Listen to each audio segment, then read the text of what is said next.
ಎಲ್ರಿಗೂ ನಮಸ್ಕಾರ. Welcome back to my channel. ನಾನು ಪೂಜಾ. ಇವತ್ತು ಬುಧವಾರ ಸಾಯಂಕಾಲದಿಂದ ವ್ಲಾಗ್ನ ಸ್ಟಾರ್ಟ್ ಮಾಡ್ತಾ ಇದ್ದೀನಿ. ತುಂಬ ದಿನ ಆಯಿತು ವ್ಲಾಗ್ನ ಅಪ್ಲೋಡೇ ಮಾಡಿರಲಿಲ್ಲ. ಸ್ವಲ್ಪ ಫಂಕ್ಷನ್ಸ್ ಎಲ್ಲ ಇತ್ತು, ಅದನ್ನು ಅಟೆಂಡ್ ಮಾಡೋ ಬ್ಯುಸಿಯಲ್ಲಿ ವ್ಲಾಗ್ ಸಹ ಶೂಟ್ ಮಾಡಿರಲಿಲ್ಲ. ಮತ್ತು ಫಂಕ್ಷನ್ಸ್ಗೆ ಹೋದಾಗ್ಲೂ ಕೂಡ ಶೂಟ್ ಮಾಡ್ಕೊಂಡಿರಲಿಲ್ಲ. ಹಾಗಾಗಿ ಕೆಲವೊಂದಷ್ಟು ಕ್ಲಿಪ್ಸ್ಗಳನ್ನ ಆ್ಯಡ್ ಮಾಡಿ ಇಟ್ಕೊಂಡಿದ್ದೆ. ಅದನ್ನೆಲ್ಲ ಸೇರಿಸಿ ಇವತ್ತು ಒಂದು ವ್ಲಾಗ್ನ ಹಾಕ್ತಾಯಿದ್ದೀನಿ.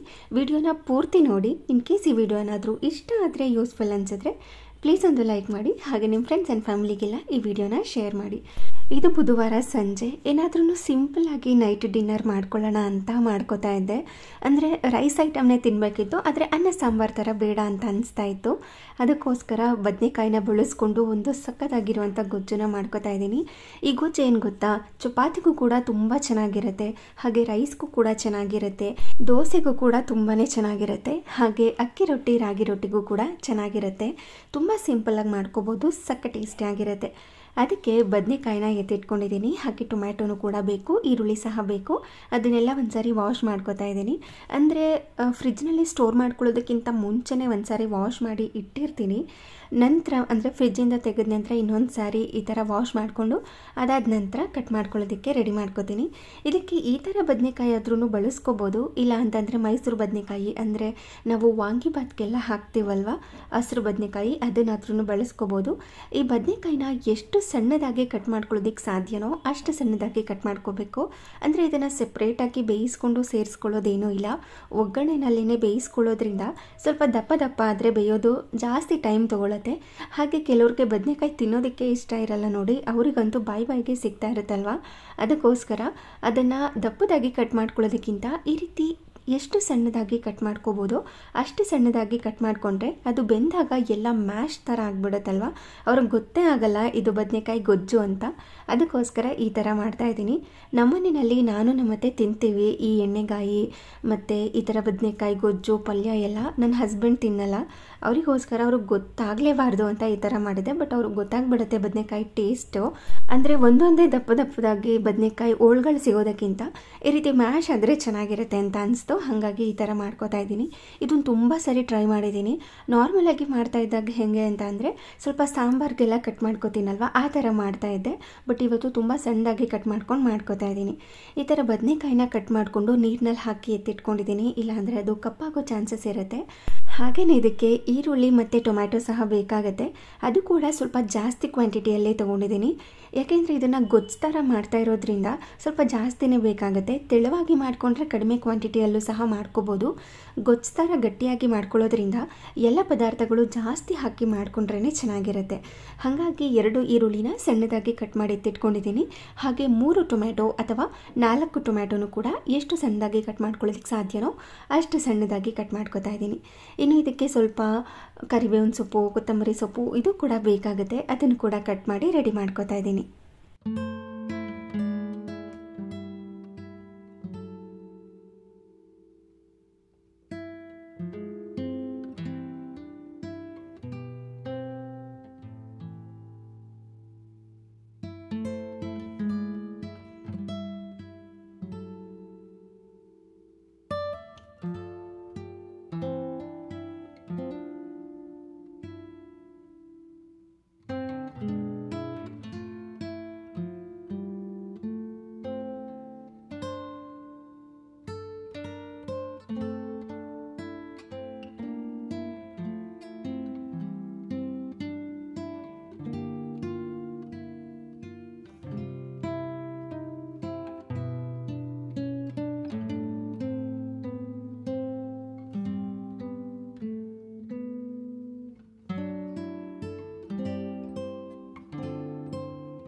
ಎಲ್ಲನೂ ರೆಡಿ ಮಾಡ್ಕೊಂಡಿದ್ದ ನಂತರ ಇವಾಗ ಒಂದು ಬಾಣಲಿನ ಬಿಸಿ ಮಾಡಲಿಕ್ಕೆ ಇಟ್ಕೊಂಡು ಅದಕ್ಕೆ ಸ್ವಲ್ಪ ಎಣ್ಣೆನ ಹಾಕಿ ಅದು ಕಾದಾದ ನಂತರ ಸಾಸಿವೆನ ಹಾಕಿ ಸಿಡಿಸ್ಕೋಬೇಕು.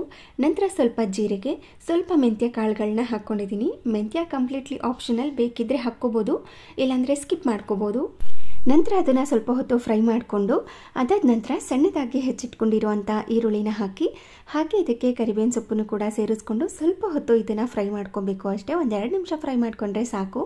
ಅದಾದ ನಂತರ ಸಣ್ಣದಾಗಿ ಹೆಚ್ಚಿಟ್ಕೊಂಡಿರುವಂಥ ಹಸಿಮೆಣಸಿನಕಾಯಿನೂ ಕೂಡ ಸೇರಿಸ್ಕೊಂಡು ಮತ್ತೆ ಇದನ್ನು ಚೆನ್ನಾಗಿ ಮಿಕ್ಸ್ ಮಾಡಿಕೊಂಡು ಫ್ರೈ ಮಾಡ್ಕೋಬೇಕು. ಈರುಳ್ಳಿ ಎಲ್ಲ ಟ್ರಾನ್ಸ್ಪರೆಂಟ್ ಆಗಿರುತ್ತೆ ನೋಡಿ, ಅಲ್ಲಿ ತನಕ ಇದನ್ನು ಫ್ರೈ ಮಾಡಿ ಸಣ್ಣದಾಗಿ ಹೆಚ್ಚಿಟ್ಕೊಂಡಿರುವಂಥ ಟೊಮ್ಯಾಟೊನು ಕೂಡ ಸೇರಿಸ್ಕೊಂಡು ಇದಕ್ಕೇನೆ ಸ್ವಲ್ಪ ಉಪ್ಪನ್ನು ಸಹ ಸೇರಿಸ್ಕೊತಾ ಇದ್ದೀನಿ. ಟೊಮ್ಯಾಟೊ ಈರುಳ್ಳಿನೆಲ್ಲ ಫ್ರೈ ಮಾಡ್ಕೊಳ್ಳೋವಾಗ ಸ್ವಲ್ಪ ಉಪ್ಪನ್ನು ಹಾಕ್ಕೊಳ್ಳೋದ್ರಿಂದ ಬೇಗ ಫ್ರೈ ಆಗುತ್ತೆ, ಅದು ಅಂದರೆ ಬೇಗ ಮ್ಯಾಶ್ ಆಗುತ್ತೆ, ನೀರೆಲ್ಲ ಬಿಟ್ಕೊಳ್ಳುತ್ತೆ ಅಲ್ವಾ, ಹಾಗಾಗಿ ಚೆನ್ನಾಗಿ ಹೊಂದ್ಕೊಳ್ಳುತ್ತೆ ಅಂತ. ಇದನ್ನು ಕೂಡ ಚೆನ್ನಾಗಿ ಮಿಕ್ಸ್ ಮಾಡಿಕೊಂಡು ಫ್ರೈ ಮಾಡ್ಕೋಬೇಕು. ಟೊಮ್ಯಾಟೊ ಎಲ್ಲ ಸ್ವಲ್ಪ ಸಾಫ್ಟಾಗಿ ಆಗಿರಬೇಕು, ಮ್ಯಾಶ್ ಆಗೋ ಥರ ಆಗುತ್ತಲ್ವ, ಆ ಥರ ಸ್ವಲ್ಪ ಆದರೆ ಸಾಕಾಗುತ್ತೆ. ನಂತರ ಅದಕ್ಕೆ ಸಣ್ಣದಾಗಿ ಹೆಚ್ಚಿಟ್ಕೊಂಡಿರೋವಂಥ ಬದನೆಕಾಯಿನ ಸೇರಿಸ್ಕೊತಾ ಇದ್ದೀನಿ. ನೋಡಿ ಎಷ್ಟು ಸಣ್ಣದಾಗಿ ಕಟ್ ಮಾಡ್ಕೊಂಡಿದ್ದೀನಿ ಅಂತ. ಅದನ್ನು ಇದರೊಳಗಡೆ ಸೇರಿಸ್ಕೊಂಡು ಮತ್ತೆ ಇದನ್ನು ಚೆನ್ನಾಗಿ ಮಿಕ್ಸ್ ಮಾಡಿಕೊಂಡು ಫ್ರೈ ಮಾಡ್ಕೋಬೇಕು. ಟೊಮ್ಯಾಟೊ ಸ್ವಲ್ಪ ಫ್ರೈ ಆಗಿದ್ರೆ ಸಾಕು ಅಂತ ಹೇಳಿದ್ದೆ ಅಲ್ವಾ, ಬದನೆಕಾಯಿ ಫ್ರೈ ಮಾಡ್ಕೋತೀವಲ್ವ, ಈ ಹಂತದಲ್ಲೂ ಕೂಡ ಟೊಮ್ಯಾಟೊ ಇನ್ನೂ ಚೆನ್ನಾಗಿ ಮ್ಯಾಶ್ ಆಗುತ್ತೆ, ಅದಕ್ಕೋಸ್ಕರ ಸ್ವಲ್ಪ ಫ್ರೈ ಆದರೆ ಸಾಕಾಗುತ್ತೆ ಅಂತ. ನೋಡಿ ಈ ಥರ ಚೆನ್ನಾಗಿ ಮಿಕ್ಸ್ ಮಾಡಿಕೊಂಡು ಎಣ್ಣೆನಲ್ಲೇ ಇದನ್ನು ಫ್ರೈ ಮಾಡ್ಕೋಬೇಕಾಗುತ್ತೆ. ಎಣ್ಣೆ ಜಾಸ್ತಿ ಸಹ ಬೇಡ, ಕಡಿಮೆ ಕ್ವಾಂಟಿಟಿಯಲ್ಲೇ ಮಾಡ್ಕೋಬೋದು, ಆದರೆ ಇದನ್ನು ಒಗ್ಗರಣೆನಲ್ಲೇ ಫ್ರೈ ಮಾಡಿಕೊಂಡ್ರೆ ಚೆನ್ನಾಗಿರುತ್ತೆ. ನಂತರ ಇದಕ್ಕೆ ಸ್ವಲ್ಪ ಅರಿಶಿನ ಪುಡಿ ಹಾಗೆಯೇ ಸಾಂಬಾರು ಪುಡಿನ ಸೇರಿಸ್ಕೊತಾ ಇದ್ದೀನಿ.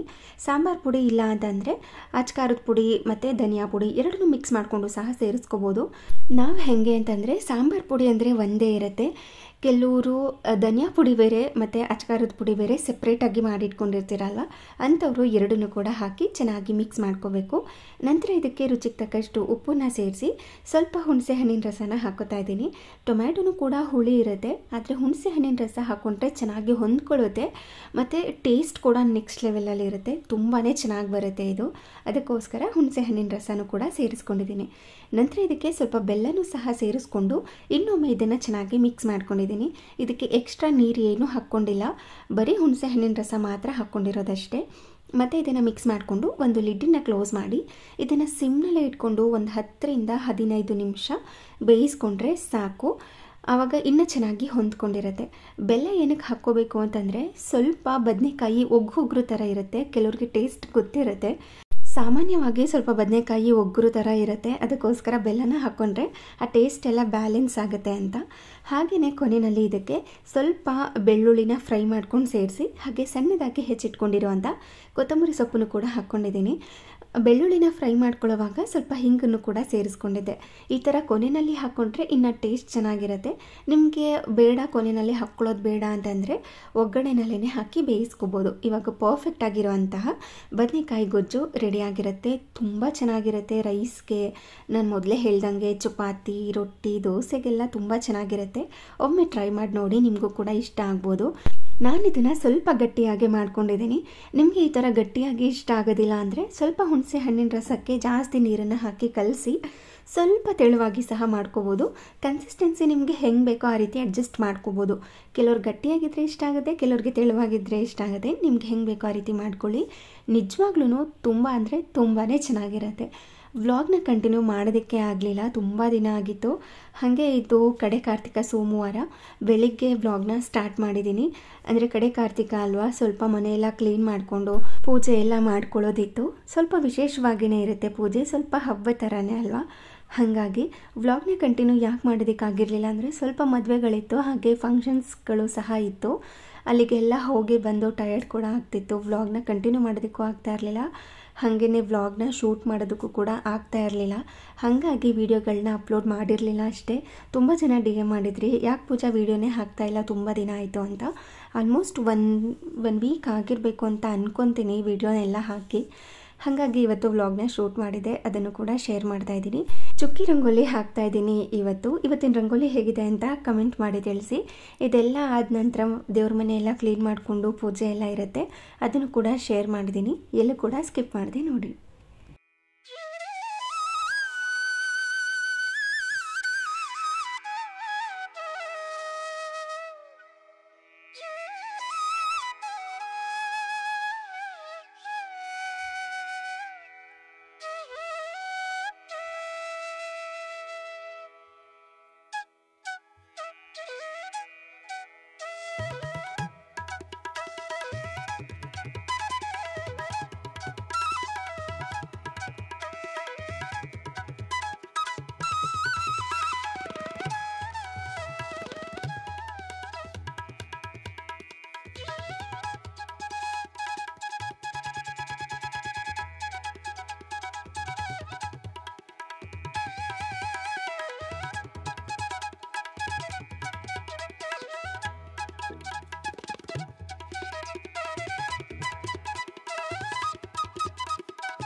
ಬೆಳಗ್ಗೆನೇ ಬೇಗ ಎದ್ದು ಬ್ರೇಕ್ಫಾಸ್ಟ್ ಎಲ್ಲ ಪ್ರಿಪೇರ್ ಮಾಡಿ ಅದಾದ ನಂತರ ಮನೆಯೆಲ್ಲ ಕ್ಲೀನ್ ಮಾಡಿಕೊಂಡು ದೇವ್ರ ಮನೆಯೆಲ್ಲ ಕ್ಲೀನ್ ಮಾಡಿಕೊಂಡು ಪೂಜೆನೂ ಕೂಡ ಸ್ಟಾರ್ಟ್ ಮಾಡ್ಕೊಂಡಿದ್ದೀನಿ. ನೆನ್ನೆನೇ ಕ್ಲೀನ್ ಮಾಡ್ಕೋಬೇಕಿತ್ತು, ಅಂದರೆ ಸ್ವಲ್ಪ ಮದುವೆಯಿಂದ ಬಂದಿದ್ದೆಲ್ಲ ಲೇಟ್ ಆಗಿತ್ತು. ಹಾಗಾಗಿ ಬೆಳಿಗ್ಗೆ ಎಲ್ಲ ಕ್ಲೀನ್ ಮಾಡ್ಕೊಂಡು ಪೂಜೆ ಮಾಡೋ ಅಷ್ಟರಲ್ಲಿ ಸ್ವಲ್ಪ ಲೇಟೇ ಆಗಿತ್ತು. ಹಾಗಾಗಿ ಏನಾದರೂ ಬೇಗ ಆಗೋ ಥರ ನೈವೇದ್ಯ ಮಾಡ್ಕೊಳ್ಳೋಣ ಅಂತ ರಸಾಯನ ಮಾಡ್ಕೋತಾ ಇದ್ದೀನಿ. ಅದಕ್ಕೆ ಸ್ವಲ್ಪ ಹಣ್ಣನ್ನು ಕಟ್ ಮಾಡ್ಕೋತಾ ಇದ್ದೀನಿ. ಪಚ್ಚಬಾಳೆ ಹಣ್ಣಿದ್ರೆ ಚೆನ್ನಾಗಿರೋದು ಈ ರಸಾಯನಕ್ಕೆ. ಅದನ್ನು ತೊಗೊಂಡು ಬಂದಿರಲಿಲ್ಲ. ಏಲಕ್ಕಿ ಬಾಳೆಹಣ್ಣು ಇತ್ತಲ್ವ, ಅದನ್ನೇ ಕಟ್ ಮಾಡಿ ಹಾಕಿ ಸ್ವಲ್ಪ ತೆಂಗಿನಕಾಯಿನ ತುರಿದು ಸೇರಿಸ್ಕೊಂಡಿದ್ದೀನಿ. ಹಾಗೆ ಇದಕ್ಕೆ ಕಲ್ಲು ಸಕ್ಕರೆ ಸಹ ಬೇಕು, ಅದನ್ನು ಕೂಡ ಚಚ್ಚಿ ಸ್ವಲ್ಪ ಪುಡಿ ಪುಡಿ ಥರ ಮಾಡಿ ಇದರೊಳಗಡೆ ಸೇರಿಸ್ಕೊಂಡಿದ್ದೀನಿ. ಹಾಗೆ ಇದಕ್ಕೆ ಬೆಲ್ಲ ಸಹ ಬೇಕಾಗುತ್ತೆ, ತುರಿದಾದ್ರೂ ಸೇರಿಸ್ಕೋಬೋದು. ಇಲ್ಲ ಅಂತಂದರೆ ಈ ಥರ ಕುಟಾಣಿಗೆ ಹಾಕಿ ಒಂದೇ ಸಾರಿ ಕುಟ್ಟಿ ಸೇರಿಸ್ಕೊಂಡ್ಬಿಡ್ತೀನಿ, ಯಾರು ತುರಿಯೋದು ಅಂತ. ಹಾಗೆ ಏಲಕ್ಕಿನೂ ಕೂಡ ಅದರೊಳಗಡೆ ಸೇರಿಸಿ ಕುಟ್ಟಿ ಸೇರಿಸ್ಕೊಂಡಿದ್ದೀನಿ. ಹಾಗೆಯೇ ಇದಕ್ಕೆ ಸ್ವಲ್ಪ ಡ್ರೈ ಫ್ರೂಟ್ಸ್ನ ಹಾಕ್ಕೋತಾ ಇದ್ದೀನಿ, ಯಾವುದಾದ್ರೂ ಹಾಕ್ಕೋಬೋದು. ನಾನಿಲ್ಲಿ ದ್ರಾಕ್ಷಿ ಗೋಡಂಬಿ ಮಾತ್ರ ಸೇರಿಸ್ಕೋತಾ ಇದ್ದೀನಿ. ಬೇಕು ಅಂದರೆ ನೀವು ಖರ್ಜೂರ ಸಹ ಸೇರಿಸ್ಕೋಬೋದು, ಹಾಗೆಯೇ ಬಾದಾಮಿನ ಕಟ್ ಮಾಡಿ ಸಹ ಸೇರಿಸ್ಕೋಬೋದು. ನಾನಿಲ್ಲಿ ಇವೆರಡನ್ನು ಹಾಕಿ ನಂತರ ಜೇನುತುಪ್ಪನೂ ಕೂಡ ಸೇರಿಸ್ಕೋತಾ ಇದ್ದೀನಿ. ಆಲ್ರೆಡಿ ಕಲ್ಲು ಸಕ್ಕರೆ ಬೆಲ್ಲ ಎಲ್ಲ ಹಾಕ್ಕೊಂಡಿರ್ತೀವಿ, ಜೇನುತುಪ್ಪನ ನೋಡ್ಕೊಂಡು ಸೇರಿಸ್ಕೋಬೇಕು. ಸ್ವಲ್ಪ ಜಾಸ್ತಿನೇ ಸ್ವೀಟ್ ಇರಲಿ ಅಂತ ಜಾಸ್ತಿ ಜೇನುತುಪ್ಪನೇ ಹಾಕ್ಕೊಂಡಿದ್ದೀನಿ. ಹಾಗೆ ಇದಕ್ಕೆ ಸ್ವಲ್ಪ ಕಡಲೆಪುರಿ ಸಹ ಸೇರಿಸ್ಕೋತಾ ಇದ್ದೀನಿ. ಕೆಲವ್ರು ಹಾಕ್ಕೋತಾರೆ, ಕೆಲವ್ರು ಹಾಕ್ಕೊಳ್ಳೋದಿಲ್ಲ. ನಾನಿವತ್ತು ಸೇರಿಸ್ಕೊಂಡು ರಸಾಯನ ಮಾಡ್ತಾಯಿದ್ದೀನಿ. ಇದನ್ನೆಲ್ಲ ರೆಡಿ ಮಾಡಿಕೊಂಡು ಪೂಜೆನೂ ಕೂಡ ಮುಗಿಸ್ಕೊಂಡೆ.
ಪೂಜೆ ಎಲ್ಲ ಮುಗಿಸ್ಕೊಂಡೆ. ನಿನ್ನೆ ಪೂಜೆ ಮಾಡಿದಂಥ ಹೂಗಳು ಹಾಗೇ ಇತ್ತು, ಸ್ವಲ್ಪನೂ ಕೂಡ ಬಾಡಿರಲಿಲ್ಲ ಆಯಿತಾ. ಅದನ್ನು ತೊಗೊಂಡು ಹೋಗಿ ಮತ್ತೆ ಗಿಡದ ಕೆಳಗಡೆ ಹಾಕೋದಕ್ಕೆ ಮನಸ್ಸು ಕೂಡ ಇರಲಿಲ್ಲ. ಸುಮ್ಮನೆ ಎಷ್ಟು ಚೆನ್ನಾಗಿರೋ ಹೂವನ್ನ ಬಿಸಾಕೋಕ್ಕೂ ಕೂಡ ಮನಸ್ಸು ಆಗೋದೇ ಇಲ್ಲ. ಆ ಥರ ಇದ್ದಾಗ ಏನು ಮಾಡ್ತೀನಿ ಅಂತಂದರೆ ಈ ಥರ ಒಂದು ಪಾತ್ರೆಯಲ್ಲಿ ಹಾಕಿ ಹುರುಳಿನಲ್ಲಿ ಹಾಕಿ ಹೂವುಗಳನ್ನೆಲ್ಲ ಇಡ್ತೀನಲ್ವ, ಈ ಫ್ರೆಶ್ ಆಗಿರುವಂಥ ಹೂವನ್ನು ಇಡೋದ್ರ ಬದಲು ದೇವ್ರ ಪೂಜೆಗೆ ಅಂದರೆ ದೇವ್ರಿಗೆಲ್ಲ ಇಟ್ಟಿರುವಂಥ ಹೂಗಳಿತ್ತಲ್ವ ಅದನ್ನೆಲ್ಲ ತೊಗೊಂಡು ಬಂದು ಈ ರೀತಿ ಹಾಕಿ ಡೆಕೋರ್ ಮಾಡ್ಕೋತಾ ಇದ್ದೀನಿ. ಈ ಥರ ಹೂಗಳು ಕೆಲವೊಂದು ತುಂಬಾ ಚೆನ್ನಾಗಿರುತ್ತೆ. ಅಂದರೆ ದಿನನಿತ್ಯ ಪೂಜೆ ಮಾಡೋದ್ರಿಂದ ನಮಗೆ ಪ್ರತಿದಿನ ಹೂವು ಸಿಕ್ಬಿಡುತ್ತೆ. ಈ ಥರ ಕೆಲವೊಂದು ಸಾಮಂತಿಗೆ ಹೂವು ಅಥವಾ ಸೇವಂತಿಗೆ ಹೂವು ಬೇಗ ಬಾಡೋಗ್ಬಿಡುತ್ತೆ. ಕೆಲವೊಂದು ಒಂದು ವೀಕ್ ಆದ್ರೂ ಕೂಡ ಹಾಗೇ ಇರುತ್ತೆ ದೇವ್ರ ಫೋಟೋದಲ್ಲಿ. ಆ ಥರದ ಹೂಗಳಲ್ಲಿ ಇದು ಕೂಡ ಒಂದು ಹೂವು, ಅಂದರೆ ಈ ಥರ ಇರುವಂಥದ್ದು. ಇನ್ನೂ ಒಂಥರ ಹೂ ಬರುತ್ತೆ ನೋಡಿ, ಮಾರಿಗೋಲ್ಡ್ ಸಾಮಂತಿಗೆ ಹೂವು ಅಂತ ಹೇಳ್ತಾರದು. ಅದು ಕೂಡ ಬೇಗ ಬಾಡೋಗೋದಿಲ್ಲ. ಅದು ಕೂಡ 1 ವೀಕ್ ತನಕ ದೇವ್ರ ಫೋಟೋದಲ್ಲಿ ಹಾಗೇ ಇರುತ್ತೆ. ಆದರೆ ದಿನನಿತ್ಯ ಪೂಜೆ ಮಾಡುವಾಗ ತೆಗೆದು ಬೇರೆ ಹೂನ ಇಡೋವಾಗ ಅದು ಬೇಜಾರಾಗ್ತಾ ಇರುತ್ತೆ. ತೊಗೊಂಡೋಗಿ ಚೆನ್ನಾಗಿರೋ ಹೂನ ಗಿಡಕ್ಕೆ ಹಾಕಬೇಕಲ್ಲ ಅಂತ. ಆ ಟೈಮ್ನಲ್ಲಿ ಈ ಥರ ಡೈಲಿ ನೀರನ್ನು ಚೇಂಜ್ ಮಾಡಿಕೊಂಡು ಈ ಹೂನು ಕೂಡ ಹಾಕ್ಕೋಬೋದು, ತುಂಬಾ ಚೆನ್ನಾಗಿ ಕಾಣಿಸುತ್ತೆ. ಹಾಗೆ ನಮ್ಮ ಗಿಡದಲ್ಲಿ ಇದೊಂದು ಸಾಮಂತಿಗೆ ಹೂ ಬಿಟ್ಟಿತ್ತು. ಎಷ್ಟು ಚೆನ್ನಾಗಿ ಬಂದಿದೆ ನೋಡಿ. ಕೆಲವೊಂದಕ್ಕೆ ಹುಳ ಹಿಡ್ದಿರೋ ಥರ ಅನಿಸ್ತಾ ಇತ್ತು, ಇನ್ನು ಕೆಲವು ತುಂಬ ಚೆನ್ನಾಗಿ ಬಂದಿತ್ತು. ಹಾಗೆಯೇ ಈ ಕಾಮ ಕಸ್ತೂರಿ ಬೀಜಗಳಿರುತ್ತಲ್ವ ಅದನ್ನು ಕೂಡ ನೀರೊಳಗಡೆ ಹಾಕ್ತೀನಿ, ತುಂಬ ಚೆನ್ನಾಗಿ ಬರುತ್ತೆ ಸುವಾಸನೆ ಅಂತ. ಹಾಗೆಯೇ ಮಿಕ್ಕೊಂಡಿರುವಂಥ ಒಣಗೋಗಿರುವಂಥ ಹೂಗಳಿರುತ್ತಲ್ವ ಅದನ್ನು ಗಿಡಕ್ಕೆ ಹಾಕ್ತೀನಿ. ಈ ಥರ ಮಾಡ್ಕೋತೀನಿ. ಹಾಗೆ ಇದಾಗಿತ್ತು ಇವತ್ತಿನ ವಿಡಿಯೋ. ಈ ವಿಡಿಯೋ ನಿಮಗೆ ಸ್ವಲ್ಪನಾದ್ರೂ ಇಷ್ಟ ಆಗಿದ್ದರೆ, ಯೂಸ್ಫುಲ್ ಅನಿಸಿದ್ರೆ ಪ್ಲೀಸ್ ಒಂದು ಲೈಕ್ ಮಾಡಿ. ಹಾಗೆ ನಿಮ್ಮ ಫ್ರೆಂಡ್ಸ್ ಆ್ಯಂಡ್ ಫ್ಯಾಮಿಲಿಗೆಲ್ಲ ಈ ವಿಡಿಯೋನ ಶೇರ್ ಮಾಡಿ. Thank you.